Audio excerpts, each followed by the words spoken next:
Hello and welcome at our GCP-Mindset channel. Today I have the pleasure to speak with Dr. Gerhard Scheuch. He's an expert in aerosols research, and that's also the topic. We speak about aerosol research. Hello. Hello.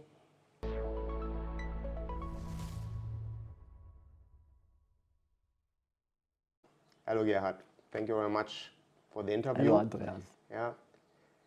Okay. Some people say you can't compare COVID with influenza, but from the aerosol research point of view, actually it's very comparable, isn't it? We at the moment we believe it's a very similar process. The transmission seems to be the same. Yeah, it's via aerosol. The aerosols are produced in the deep lung, exhaled, and then other people can inhale these particles. I think from the aerosol point of view, it's pretty similar. Yeah, and we know also COVID, influenza is actually a seasonal infection disease. I think COVID as well. At least we would assume it when the numbers go down now during springtime or during summertime we have very good numbers. Then it's even more surprising that it seems so that we had a lot of difficulties to find good measures to decrease the numbers during the season of COVID, correct? I think the main problem was that not many people understood this aerosol transmission. I think it was only the 5th of May when the CDC, the Center of Disease Control, on their website published this information that it's an aerosol transmission. Yeah. So it took more than a year until even the experts understood what happened. Therefore, I think at the beginning of this pandemic, many people thought it's a smear infection. So they washed their hand and cleaned everything, and only step by step this knowledge about aerosol transmission came into public domain. And now we know it, and we should do other measures to prevent this transmission. Yeah. And that is now the challenge to turn this whole situation. Yeah. And do you think that it makes any difference what kind of COVID virus we have now? Now everybody speaks about Delta. Yeah. Does it change anything in terms of aerosol research results? No. The virus is still transmitted by aerosol, and so we have to prevent it by aerosol. So we have different measures how we can prevent aerosol transmission, and we should use these measures, and we should really focus on the indoor transmission. So we know it is an indoor phenomenon. That was already a Chinese researcher published this in, I think it was in April 2020 already. Yeah. He said the transmission of SARS-CoV-2 is an indoor phenomenon, period. Yeah. Many people didn't understand that, so but it shows now also from the epidemiological point of view, we found that it is an indoor phenomenon. We find only very, very few cases where the transmission happened outdoor. So we should focus completely on the indoor transmission. That would be my recommendation. I would not ask people to wear masks outside. Yeah. It doesn't make sense. So we have to focus on the indoor, and there are different measures that we should apply. Yeah. What I have read about the Delta type is that the dose in the aerosol particles is higher. Wouldn't it be then even more important that we take the results, your aerosol results, in consideration?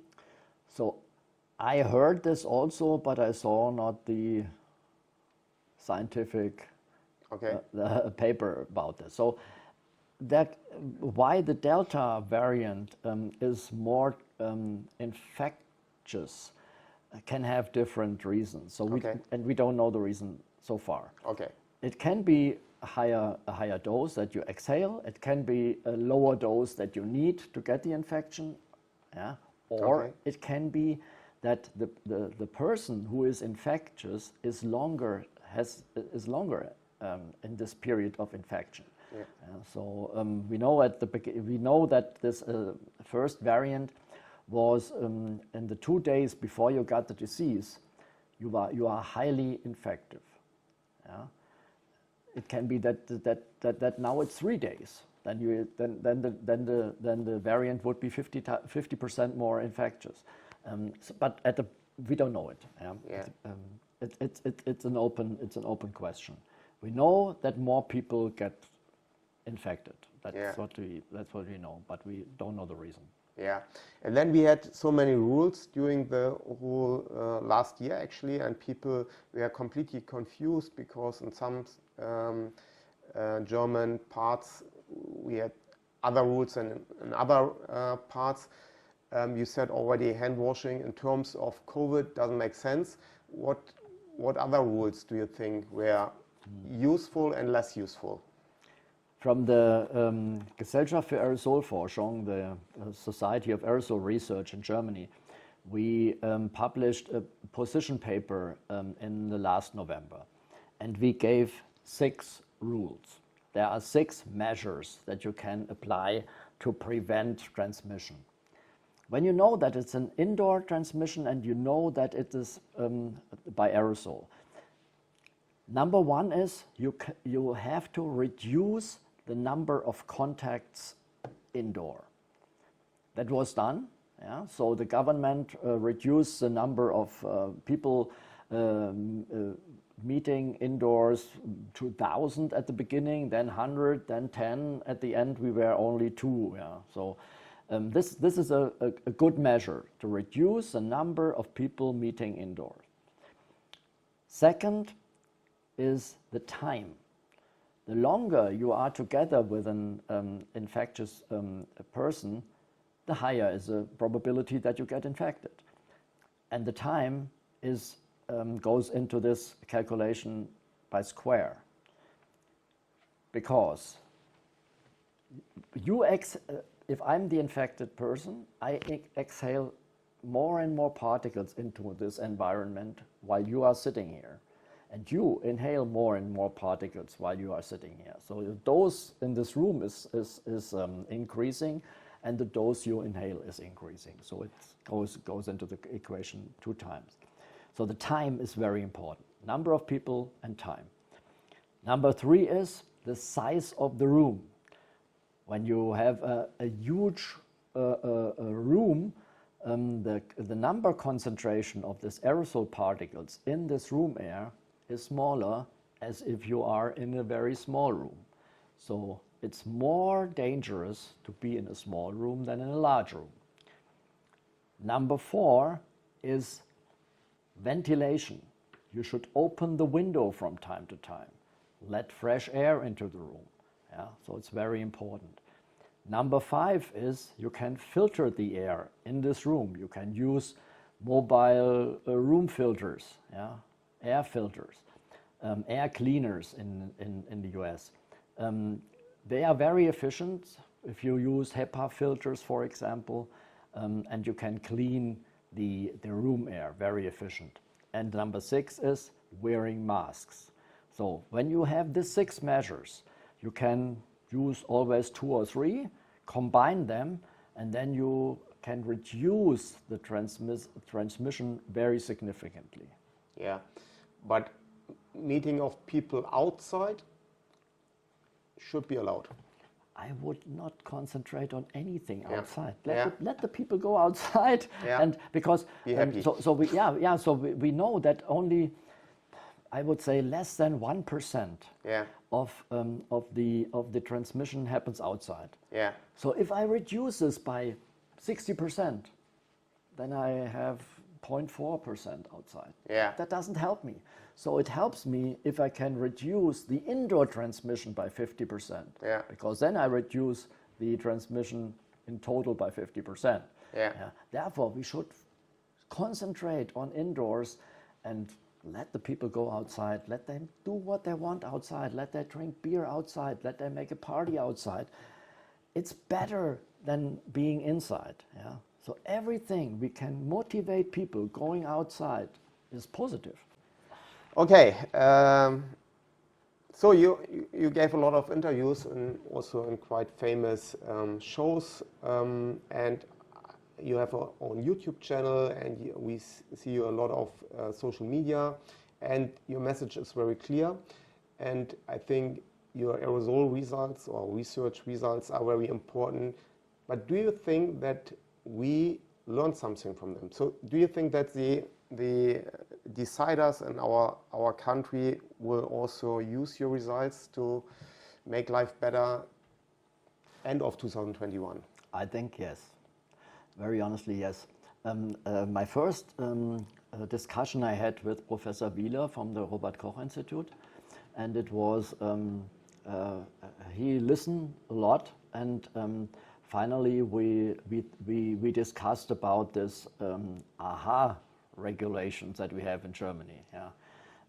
A, Abstand, distance, H, hand hygiene, and the other A was masking. And I said to him, but we need ventilation, we need fresh air in the room. And then he said, okay, I will say this. And in every interview he gave later on, he said, we need the AHA plus L regel. And that this plus L was luften, ventilation. And so this came from a discussion we had with him. There are other political consequences. We were invited for different in different jurisdiction processes, and we also had. I was invited to give a talk at the Bundestag Gesundheitsausschuss. Yeah, and so our research was seen by the politicians, but I think the consequences are still not complete. So I don't think that we need a complete lockdown anymore. So we can make the measures very, very individual. Yeah, so we have to, first we have to explain the people where the problem is. And then we can do the measures specific in these high-risk areas. So I would really focus on these high-risk areas and would apply the measures there before I would lock down everything. Okay, yeah. So, and do you look more optimistic into the future or more pessimistic in terms of the measures? Because I'm an optimist, I look optimistic into the future. So always. that means that we will not get a fourth wave? We will get a fourth wave. Yeah. Definitely, we will. There are already some areas in Germany which had a fourth or fifth or sixth wave. Yeah. But I think we will get a fourth wave, sure. And we will get a fifth or sixth wave also. But I think that we have now other measures how to overcome this and how to get out of this. I don't think that we need a lockdown anymore, and I would not expect that the politicians will go for a lockdown any longer, because we have specific measures. We will use them. So we have vaccination already in place.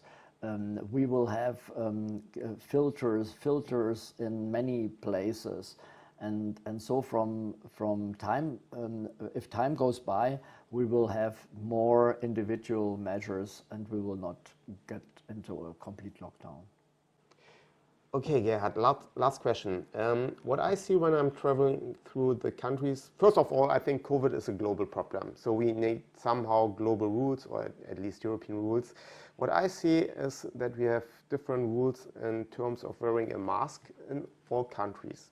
Yeah, and I'm quite often in the Netherlands. They have very simple masks. Community masks. Yeah, we have the requirements of medical mask or even the FSP2 mask. What do you think about masks? We have no real pandemic mask. I think the only country that has a pandemic mask rule is Switzerland. They have applied a norm for pandemic masks, and at the moment we are using either medical masks, which are a medical product, or we use FFP or KN or CN95 as they are named masks, which are not medical masks, which are used for protection of workers. And so we have no real mask, good mask for protecting us from viruses.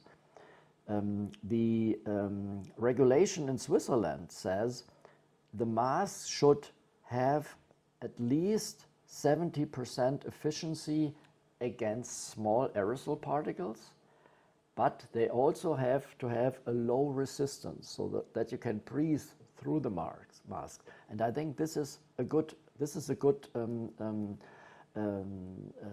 way for a regulation. If you say the mask needs to have 99.9% efficiency, but you cannot breathe through the mask, then the mask is also useless. Yeah?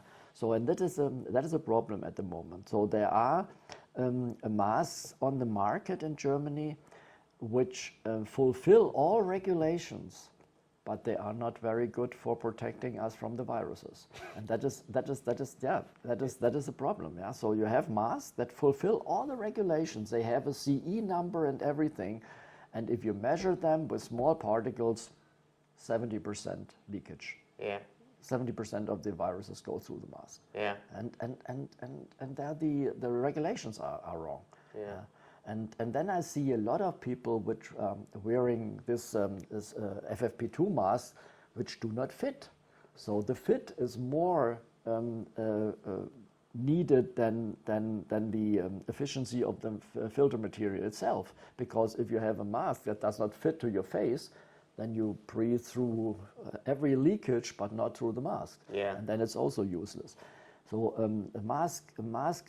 wearing masks is only one measure in this pandemic, and that's what we say from the Gesellschaft für Aerosolforschung. It's only one of our 6 tools that we have. Yeah, and I think we have also only one standard size for a mask. Yeah, Yeah. And we have small people and large people, and they all have the same. And you see children sitting exactly. in the classroom, and they are wearing masks which do not fit to the small faces. Yeah. That's silly, and Very you useless. don't need a mask. Yeah. Okay. Great. Thank you very much. I learned a lot. Yeah. Thank you for that. Thanks for sharing all of the information with me. I hope you also liked the video, that you learned something. Please subscribe our channel. Please also subscribe the channel of Gerhard. Thank you very much. Take care. Bye-bye. Bye-bye.